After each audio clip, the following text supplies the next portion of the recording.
Huwag mo Sure ka ba sasabihin doon? nagkamali yung Holy Spirit. Hindi, sure ka ba doon na yun talaga ang mga nagsulat nun? Kasi ang daling gumawa nun. Kala ko ba guided sila ng Holy Spirit? Kaya nga, lahat ng mga libro ng Old Testament hanggang ngayon may mga kopya na sa mga Hindi, o tablets, na sino sa nag... mga...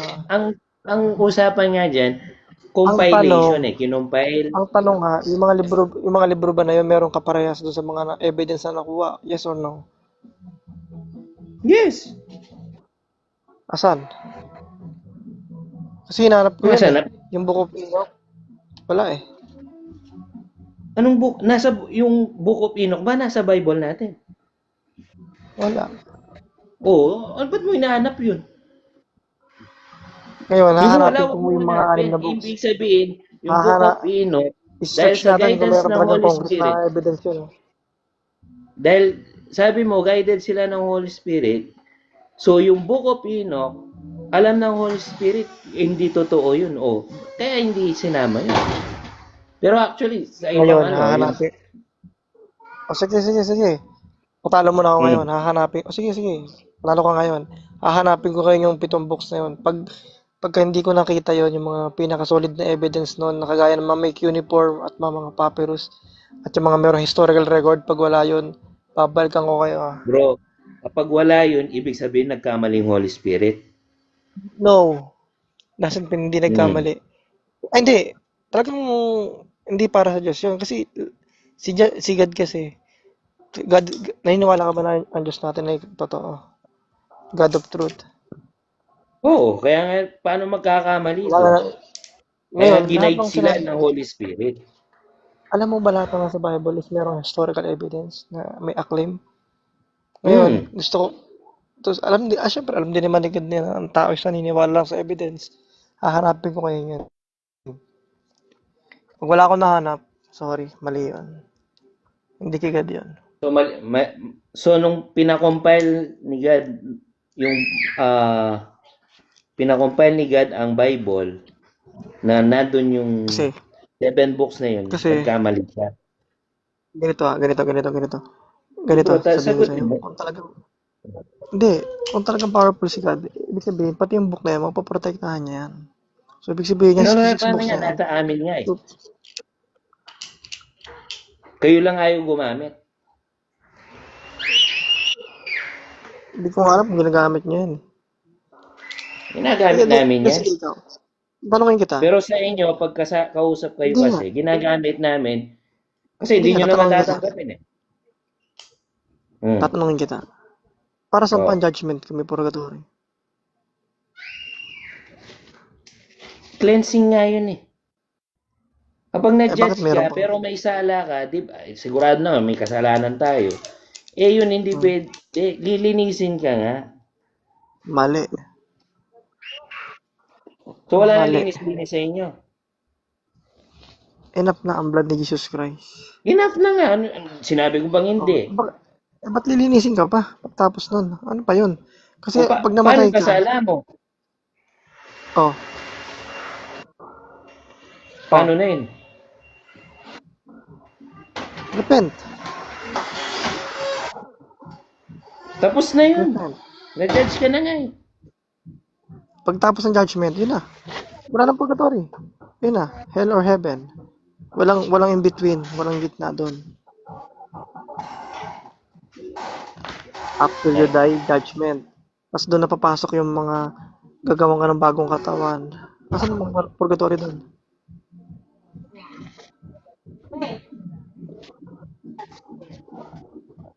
Ano na ba? Di ba? Yun nga yung sinasabi ko, babalik na naman tayo. Tinanggal Yun nyo nga nga eh. yung mga books Hindi. doon. Pero nasa ano yan eh, nasa New Testament din yan. Hindi lang ano, klaro Kasi, na kasi, papasok, alam mo bakit anong mangyayari sa atin? Papasok dito yung nangyari sa Muslim eh. Na yung pahina ng libro nila kinain ng kambing.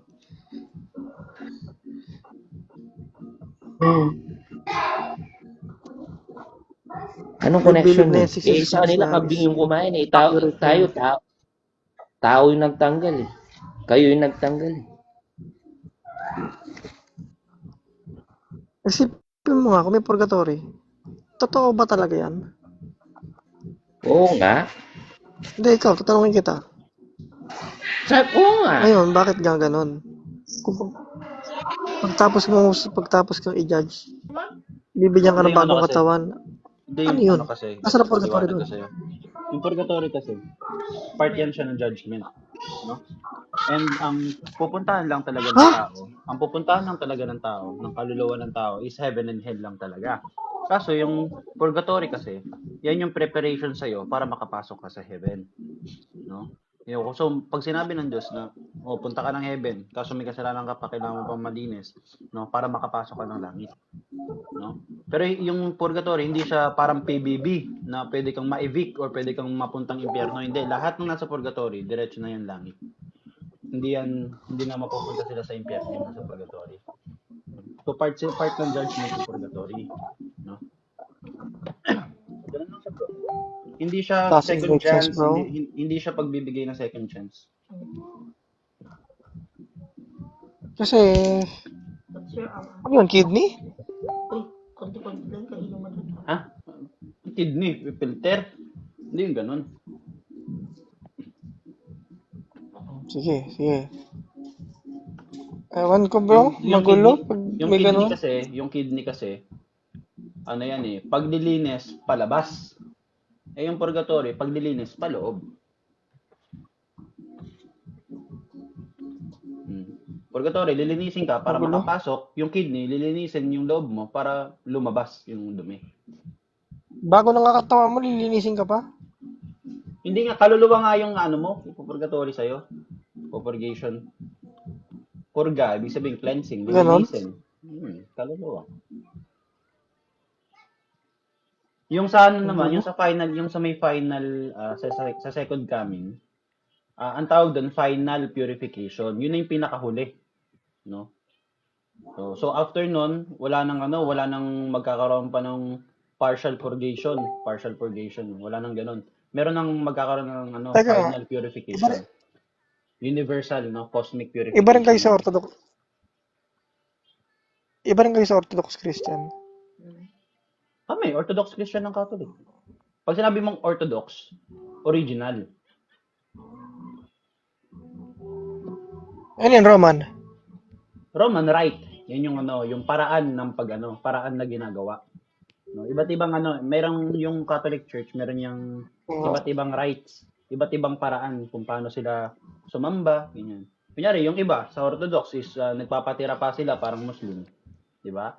Yung sa iba naman, yung sa Roman Church naman is lumuluhod, tumatayo, 'di ba? So iba-iba lang sila ng paraan pero isa lang paniniwala.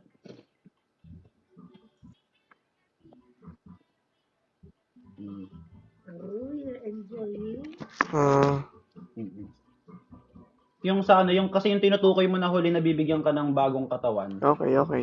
Sa second coming pa yun gagawin. Kaso kasi, ang sabi nga, ang tao ay minsan lang mamatay, after nun, paghuhusga na. So, pag namatay ka ngayon, huhusgahan ka ng Diyos kasi nga, haharap ka sa Kanya kasi minsan ka lang mamatay. So, ang tawag namin doon, partial judgment. No? Partial judgment. Iba pa yung sa pinaka-final judgment. Diba? Kaya nga merong final judgment, di ba? Hindi naman sinabi yung final judgment is the only judgment. Patay tayo. Yung final judgment, hindi siya yung only judgment. No? Meron tayong tinatawag na partial judgment. Kapag namatay ka, haharap ka agad sa Diyos, no? Huhusgahan ka agad ng Diyos, yung tinatawag na partial judgment. Hindi. Ngayon, magkakaroon din tayo ng pag namatay ka, partial purification. Mali. Para saan pa yung mga bubuhaing patay?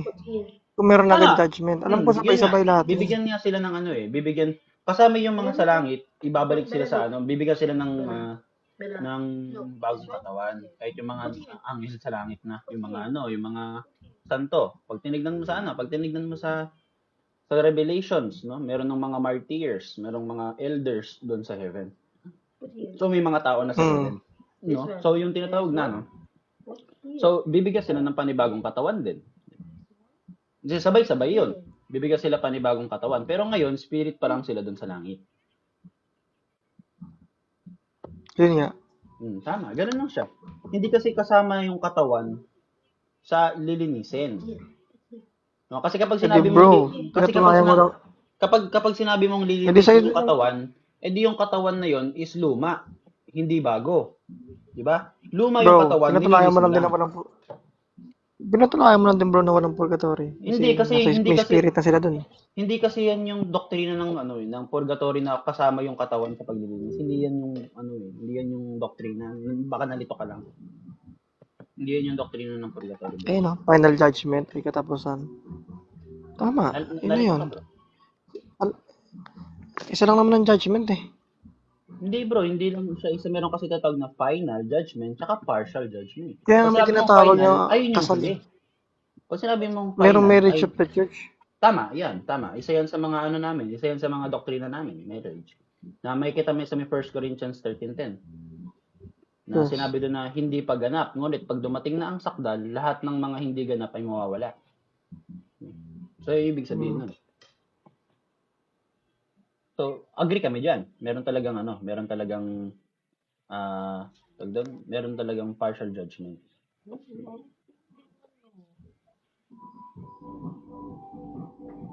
Pag sinabi mo But pag sinabi natin partial, ay yung individually huhusgahan ka ng Diyos. Kunyari, namatay ka ngayon, di ba? Kaluluwa mo, haharap yan agad sa Diyos. Kasi lahat ng kaluluwang namatay, bumabalik sa Diyos. No? So, haharap ka agad sa so, ibig Diyos sabihin, para mahusgahan ka. paano, No? paano yung kunyari sa unang judgment pa lang, nakita ng masama ako, di tapon ako sa impyerno. Saan? Kunyari, sa unang judgment pa lang, na wala na akong nagawang maganda. Tapon na yun. Ganun tayo. Wala tayong choice eh. Gusto mo gagawa ka ng masama tapos tapos gusto mo langit ka. Kasi kung halimbawa, meron ng tao sa impyerno, hindi dapat Papakademonyo ka Satan nandun tapos na rin. gusto mo langit ang punta mo? Hindi, kung may mga tao na sa impyerno, dapat Satan nandun na rin. Sabay-sabay lahat yan. Hindi nga yan sabay-sabay, bro. Kasi isipin mo, ang hell design para kay Satan. Halimbawa, nagtanim ka ng bigas. No? Nagtanim ka ng bigas. Tapos yung before pa magkaroon ng before pa dumating yung anihan, meron ng mga namatay na palay. No? Yung mga namatay na palay na yon, pwede mo bang kunin na yung namatay na palay na yon o isasabay mo yung pagkuha nun dun sa mga pag-aani? Di ba pwede mo nang kunin yun? Ganun lang din yun sa partial judgment, no? Yung kaluluwa natin dito katulad sa sinabi ng Diyos na nandun sa isang sa isang taniman niya, nagtanim siya ng mga palay, no? Ngayon ganun din sinabi niya, tayo yung mga buto, yung mga palay, no? Ano siya, bro? So pag may mga palay na namatay, pwede na rin natin siyang kunin, 'di ba? Na before pa magkaroon ng anihan. Ganun din yung kunyari sa may puno ng mangga, sa araw na ng or season na ng mga mangga, no? Pwede ka lang pumitas-pitas doon pa isa-isa. Hindi mo naman kailangan pitasin lahat ng mangga sabay-sabay. Di ba? Kasi isipin mo bro, kung halimbawa meron pang bubuhay na mga patay, ibig sabihin tulog lang Kasi, lahat yung mga yun. Bubuhayin eh. hindi Nire-resurrect eh. Meron bang nire-resurrect na buhay?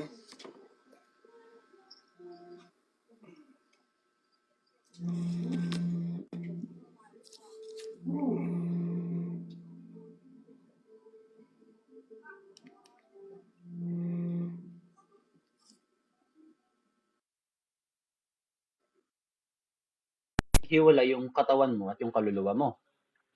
Diba? Yung ganun lang yon. Ano bro? So, nung hiwala yung nawala yung corruption. So, sa Katoliko kasi, ang ibig sabihin ng kamatayan is Erection eh. separation of body and soul. So, yung kaluluwa mo hindi tulog, no? Kasi meron yung pag-iisip. Kaso, hindi ka na pwedeng magplano para sa future mo. Di ba? Kasi nga, andun ka na eh. Patay ka na. Wala ka nang magagawa. Pero, may isip ka pa din. Di ba? Halimbawa, yung mga martir. Sabihin, pagpatay. Yung mga martir sa yung mga martir, di ba? Pag sinabi nating martir, ito, makinig ka. Pag sinabi nating mga martir, yun yung mga namatay dahil sa pananampalataya nila kay Kristo. Ngayon, sabi ng mga martir sa langit, sabi nila, hanggang kailan mo kami pag-aantayin? Kailan namin makakamit ang hustisya? Eh, yung sabi nila, so humihingi sila ng hustisya sa Diyos dahil sa pagpatay sa kanila ng sa kanilang pananampalataya. So, mayroon pala silang isip. No? Pag tinignan natin sa Revelations, di ba? Kahit patay na sila, martir sila, pero humihingi pa sila ng hustisya sa Diyos. Makakahingi ba ng hustisya ang espiritong walang utak, walang isip?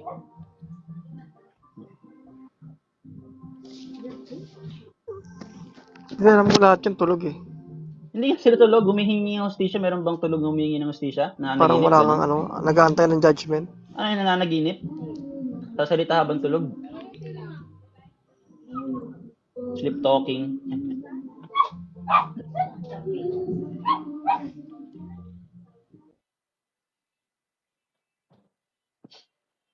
Kasi ito, halimbawa, pag tinignan natin dito sa sa sa Wisdom of Solomon. Check natin, pakita ko sa'yo. Wisdom chapter 3 verse 1. Sabi dito, but the souls of the righteous are in the hand of God, and no torment will ever touch them. Yan. In the eyes of the foolish, they seem to have died, and their departure was thought to be disaster. Sa mga mata daw ng mga mangmang, sila daw namatay, yung mga kaluluwa ng mga matutuwid. Para sa mga taong mangmang, yung kaluluwa daw ng mga matutuwid na tao, namatay. And their departure was thought to be a disaster, and their going from us to be their destruction, but they are at peace. For thou in the sight of others, they were punished. Their hope is full of immortality. Immortality nga yung hope nila, yo. Having been disciplined a little, dinisiplina nga ng maliit, yo. Diba? They will receive great good because God tested them and found them worthy of Himself. Sinubukan pa sila ng Diyos. Diba? Like gold in the furnace. Ano ba yung furnace? Apo yung furnace, di ba? Yung yung panunaw ng bakal para gumawa ng espada. Like gold in the furnace, He tried them. And like a sacrificial burnt offering, He accepted them. Di ba? Napakalinaw. Kapag tinignan natin sa Lucas, Lucas 12 din. Lucas 12, 42, I think. 42.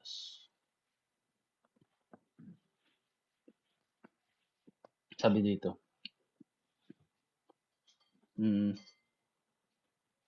Basahin natin yung umpisa. And the Lord said, who then is the faithful and prudent manager, whom his master will put in charge of his slaves, to give them their allowance of food at the proper time? Blessed is that slave, whom his master will find at work when he arrives. Truly I tell you, he will put that one in charge of all his possessions. If that slave says to himself, my master is delayed in coming, and if he begins to beat the other slaves, men and women, and eat and drink and get drunk, the master of that slave will come on a day when he does not expect him and at an hour that he does not know, and will cut him in pieces and put him with the unfaithful. So ito, pagpipiraso-pirasohin itong na to, yung manager o yung tagapangalaga, paparusahan siya, pag pipiraso-pirasohin siya, tapos itatakwil siya. Kapag mali yung ginawa niya. Sabi pa dito, that slave who knew what his master wanted, Tagalogin natin siguro para mas maraming makaintindi.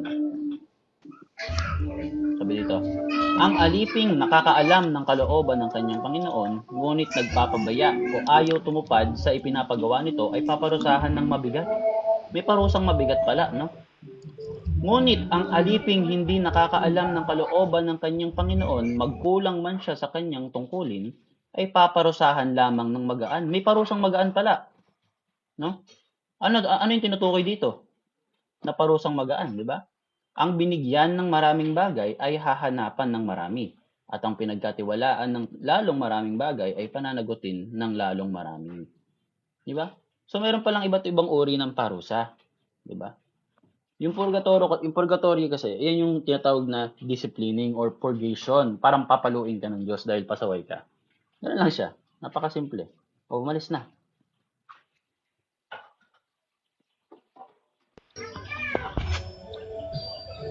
Hello po.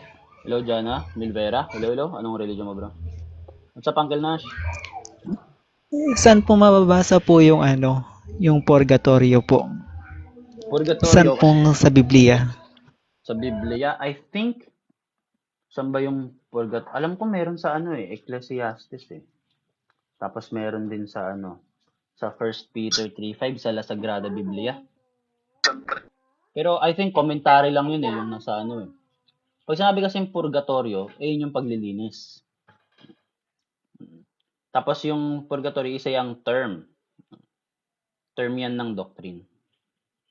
So, pwede nating sabihin na yung word for word na purgatorio, Spanish word eh, kasi yun. pwede nating sabihin na yung word for word na purgatorio, wala sa, wala sa Bible, pero merong purgationem. Merong purgationem, which is same word lang din, purgationem. Kasi purgatorio, yan eh, Espanyol. Yung purgationem, Latin. Pero yung concept nandun talaga sa Bible. Katulad ng binasa natin kanina, no? Ipapadaan sila sa furnace, ginto na parang pinadaan sa furnace. Tapos para silang sinunog na para silang mga sinunog na insenso. Yan. Tapos tinanggap sila ng Diyos. Ayun.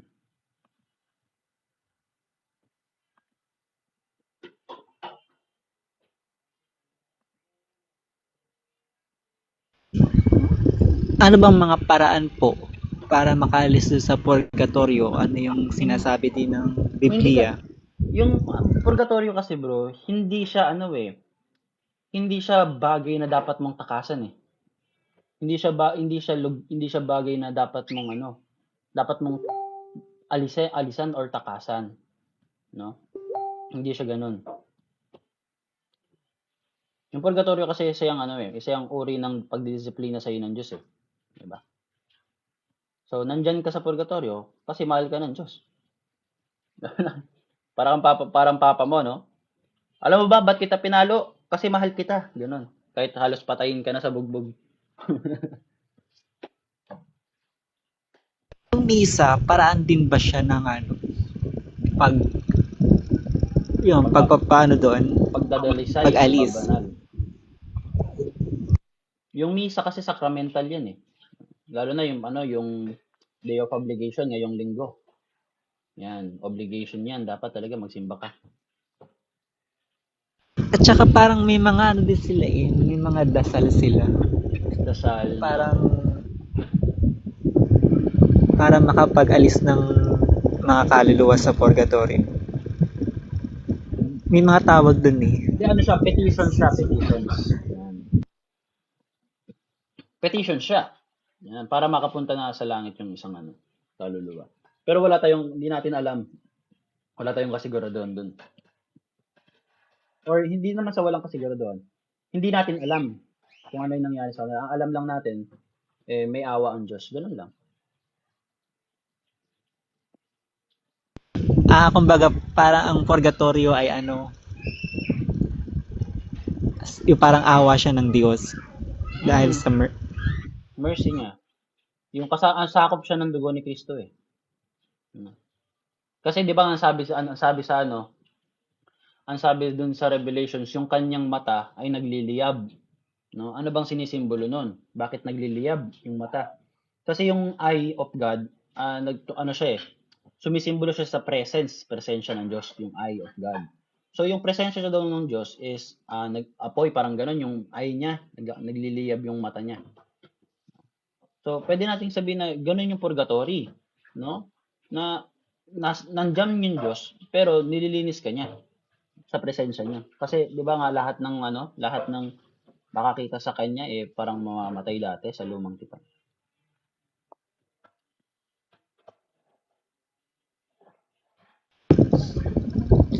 yung mga santo, paano masasabing sila ay nasa langit nga? Yung mga santong sabi. Yung miracles, miracles. So, halimbawa, nagdasal ka, kunyari, kasi kailangan mo na ma-beatified yan eh. No? Meron mo na yung beatification. Meron mo ng beatification yun eh. Kapag ginagamit mo yung pangalan ng isang beatified person, or beatified soul, no? Tapos yung panalangin mo parang natutupad, ayan, or nagkakaroon ng miracle dahil dun sa pagdadasal mo doon. Pwede siyang maging pwede siyang maging evidence, no, for sanctification. Pwede siyang maging evidence na itong kaluluwa na to ay santo na kasama na ng Diyos. Ganun siya. Okay, paano sila namuhay sa mundo, ano ba yung nila? Yeah. Pero most likely ganun yung nangyayari. Kunyari si Saint Carlos ba 'yun? No, si Saint Carl yung yung bago ngayon, yung bagong santo na bata, 'di ba? Isa sa mga isa sa mga naging miracles niya yung may pamilya na gumamit sa pangalan niya habang nagdadasal. O Carlo Acutis, 'yan. May pamilyang gumamit sa pangalan niya habang nagdadasal. No, tapos natupad yung kanilang hinihiling. Yan. Or pinapanalangin sa Diyos. Kasi yung Yun mga kahilingan, naging evidence. yung kahilingan naman kasi, or yung mga wish, may mga pagkakataong nagkakataon lang, may mga pagkakataon. Yun Kahit nga nga, siguro kaya yung mga Hmm, kahit nga siguro yung mga sumasamba sa mga Diyos-Diyosan, nagkakatotoo din yung panalangin nila eh. tama. Di Pero ba? ang problema kasi, hindi naman kasi direkta doon sa person na santo yung panalangin or hiling. Yung tinatawag namin dyan, may tinatawag kami dyan intercession. No, halimbawa, Jana, may sakit yung tatay ko, panalangin mo naman yung tatay ko. Pero ibig sabihin ba nun na hindi ko ipapanalangin yung tatay ko porque inas kita na ipanalangin yung tatay ko? Diba? So, ibig sabihin, nag-asa ako sa'yo na ipanalangin mo siya habang ako, nagdadasal din ako para sa kanya. Kalagayan niya. Ganun yung ginagawa sa mga santo kasi hindi sila patay. Kasama namin sila sa iglesia. Iglesia Katolika. Miyembro namin sila. Nandun sa langit. Tinatawag silang Heavenly Church. Yan, yung mga tao doon sa langit, no? Part sila ng Catholic Church. Mga Katoliko yung mga nandun. Kaya parang lang namin sila, kaibigan, ayan. Na pwede namin hingan ng tulong para ipagdasal nila kami sa Diyos, no? Katulad, isa pang halimbawa dito sa Revelations 5:8, 5:9 if I'm not mistaken. 5:8. Sabi pa dito, nang ito'y kunin niya, no? Nagpatira pa sa harapan ng kordero ang 4 na buhay na nilalang at ang 24 na matatandang pinuno. Bawat isa'y may hawak na alpa na may gintong mangkok na puno ng insenso na siyang mga panalangin ng mga hinirang ng Diyos. So itong 24 elders na to, no? Meron silang hawak-hawak na insenso or mangkok na puno ng insenso na yung laman daw ng insenso na yun ay mga panalangin ng mga hinirang ng Diyos. So meron palang kakayahan yung 24 elders doon na dalhin yung kanilang yung panalangin natin doon kay Jesus Christ, which is yung kordero. Diba? Kasi si Jesus Christ yung kordero ng Diyos eh. Diba? So, tapos doon sila nagpatira pa sa harapan ng kordero, which is si Jesus Christ. No? Tapos hinahandog nila yung panalangin natin kay Jesus Christ. Hindi sila dumidirekta sa God the Father, Baka ganun yung iniisip mo na na panalangin sa mga santo na sila yung dumidiretso sa God the Father. Hindi po ganun.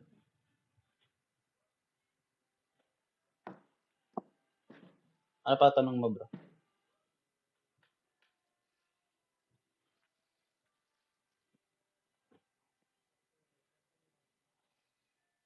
Ano po ba kayo, seminarista or server? Hindi, Bachelor of tambay lang sa bahay.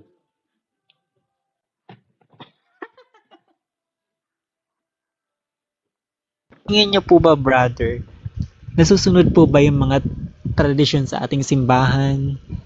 Yung mga, di ba, yung mga santo, pinupunas-punasan. Kapag hindi nila alam yung pananampalataya nila, ano ba yung parang, hindi ba pagsamba na din yun sa Hindi sa naman, Diyos-Diyosan? hindi naman pagsamba, porket pinunasan mo, pagsamba na. So kapag pinunasan mo yung pawis mo, sinasamba mo sarili mo? Hindi ganun na ibig ko Oo, hindi pala. sabihin. Oh, ano ba ibig mo sabihin pala?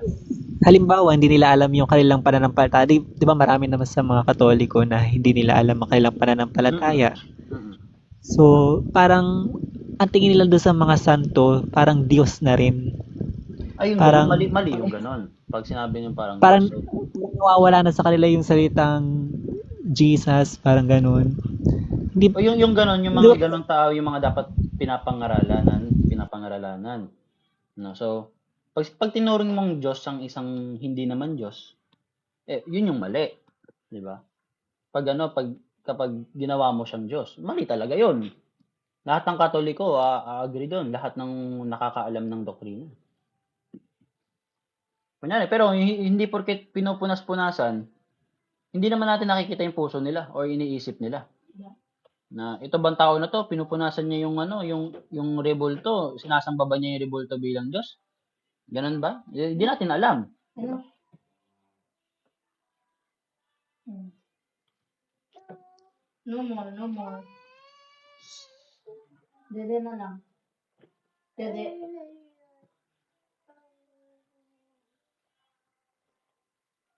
Tubig.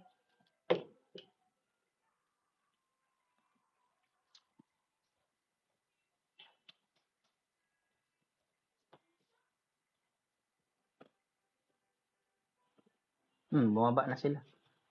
Hmm. Mag-end live na muna siguro ako. Wait lang muna sila. Sino ba tong ano to? Akit na nga dito. Si Padre Pio. Ano kung ano. To, likod din. Mag-end live muna ako guys. Bye-bye.